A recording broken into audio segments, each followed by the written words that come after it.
Estamos de volta para falar sobre um assunto muito importante, Anderson. No dia 20 de novembro de 1695, o líder quilombola brasileiro Zumbi dos Palmares foi assassinado após a invasão ao Quilombo dos Palmares, na então capitania de Pernambuco. Zumbi teve a cabeça cortada e exposta em praça pública até a total decomposição. Ao longo dos séculos, a luta de Zumbi pela libertação do povo negro se tornou inspiração para milhares de pessoas.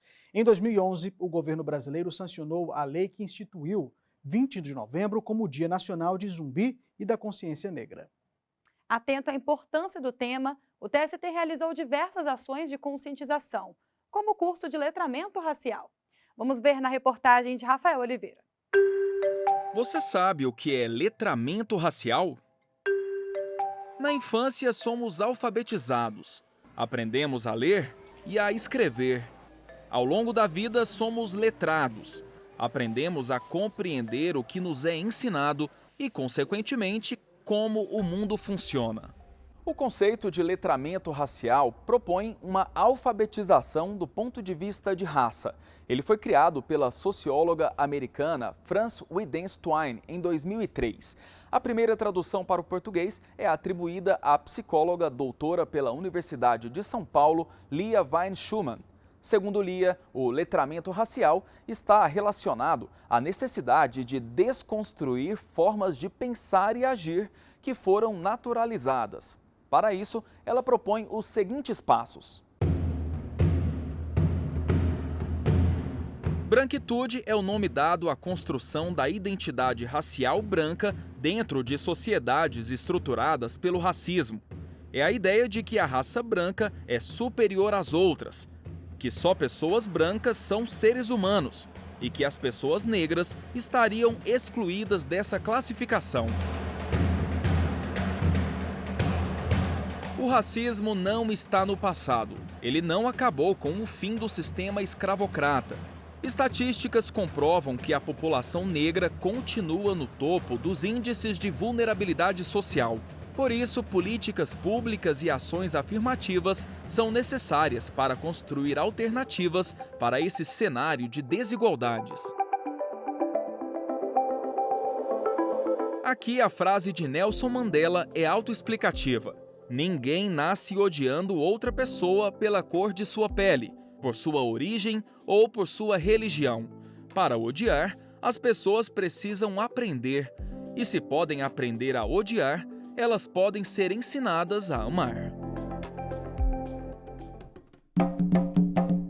Expressões como inveja branca e a coisa tá preta são exemplos de estereótipos associados a pessoas brancas e negras que perpetuam discursos racistas por meio da língua portuguesa.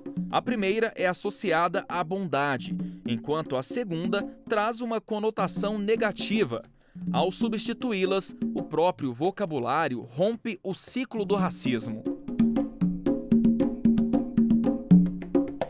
Ao interpretar códigos racistas em diversos contextos, pessoas negras e brancas serão capazes de pensar soluções que contemplem as necessidades de todos os cidadãos.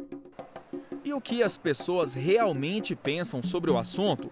Uma pesquisa divulgada este ano pelo Instituto IPEC mostra que 8 em cada 10 brasileiros reconhecem que o Brasil é um país racista. Mas apenas um deles admite cometer racismo. O Brasil, ele é um país racista sem racistas, né?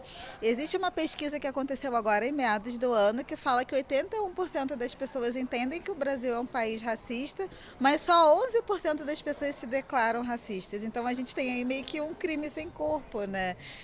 A gente tem um país que foi constituído com base na escravidão e na servidão indígena, mas hoje a gente não consegue reconhecer isso. E reconhecer que o Brasil ele é um país racista é mexer com tudo que o brasileiro entende sobre ele, né? Esse mito de um povo alegre, de um povo festeiro, de um povo cordial e pacífico, quando na verdade o que se mostra é que a gente não é assim. O fato de as pessoas não se reconhecerem como racistas reforça a necessidade de debater o assunto. Pensando nisso, o Tribunal Superior do Trabalho promoveu pela primeira vez o curso Letramento Racial – Reeducar para Construir. A capacitação voltada para magistrados e servidores teve 4 encontros realizados entre agosto e novembro. Especialistas em direito, saúde mental, literatura, história, antropologia, entre outras áreas, abordaram diversos temas que reforçam a necessidade de desconstrução do racismo estrutural vigente no Brasil. Uma das abordagens discutidas foi o chamado racismo recreativo. Com a justificativa do humor, essa prática é vista frequentemente em ambientes públicos e rodas de conversas, inclusive no trabalho. No ambiente de trabalho, a gente tem uma dinâmica importante, que é a dinâmica das microagressões, né? Então, essas piadas racistas, esses comportamentos que estão ocultados nessa ideia do humor, eles vão ser muito comuns no mercado de trabalho e geralmente vão ser uma maneira de expressar comportamentos racistas sem que seja direto, né? De forma direta. Para a gente combater esse tipo de discurso, para a gente combater que é um discurso de ódio, a gente precisa, sobretudo, de um processo educativo, né? Mas também de um compromisso ativo, ou seja, quando a gente está perante, né, uma ação de racismo recreativo, quando a gente está perante a um discurso de ódio, a gente tem que ter a responsabilidade de desfazer aquilo, né?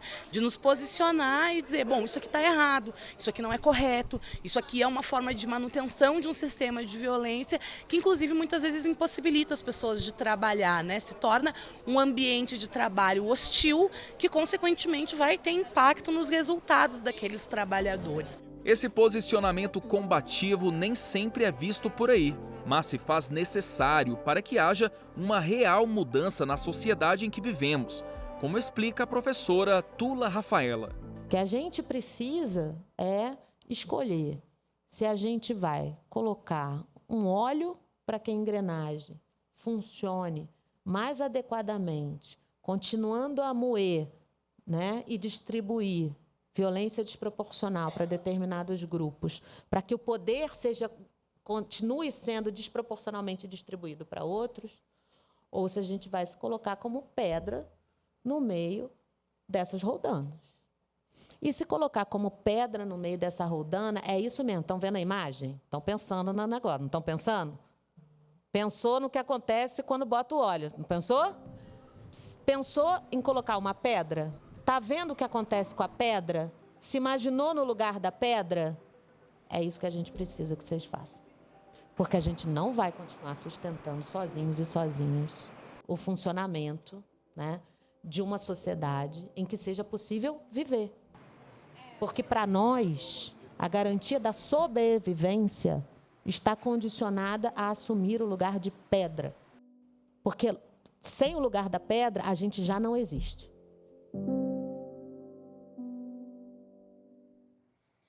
E para encerrar esse curso que mostramos na reportagem, o TST apresentou a peça teatral Para Meu Amigo Branco. A produção retrata o conflito entre um pai negro e um pai branco no ambiente escolar. Do livro para os palcos, a peça foi inspirada na obra de Manuel Soares e é um convite à reflexão sobre a violência causada pelo racismo em nossa sociedade. Se você quiser saber mais sobre a peça, basta entrar no perfil @parameuamigobranco no Instagram.